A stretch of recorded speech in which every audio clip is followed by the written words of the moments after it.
Sud Radio Berkov dans tous ses états. Les perles du jour. Et l'immense Jean Ferrat, Kuba Kubassi.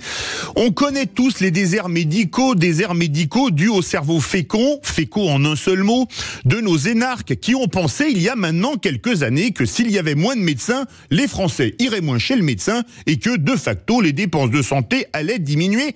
Brillant sens de l'anticipation dans un pays dont la pyramide des âges dit depuis des décennies et en raison de l'augmentation de l'espérance de vie qu'il allait falloir former plus de médecins, d'infirmières, chose valable d'ailleurs pour toutes les professions médicales.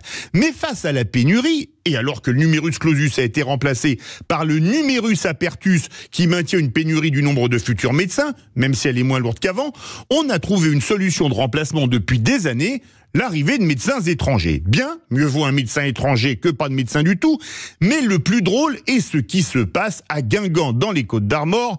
En avant Guingamp, vendredi dernier, Otto Vaillant, l'ambassadeur de Cuba en France, s'est rendu dans la ville costa-américaine, mais pour quoi faire ? Pour inaugurer une statue de Fidel Castro, le leader Maximo, poser la première pierre d'un monument dédié à Che Guevara ? Pas du tout, il est venu annoncer que Cuba allait fournir, si le gouvernement français donnait son accord, des médecins au centre hospitalier de la ville.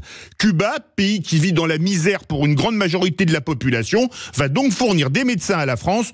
Au rythme de déclassement que subit notre pays, on regrette qu'il n'y ait pas d'ambassade de Corée du Nord à Paris, car le pays de Kim Jong-un pourrait bien un de ces jours avoir à nous venir en aide.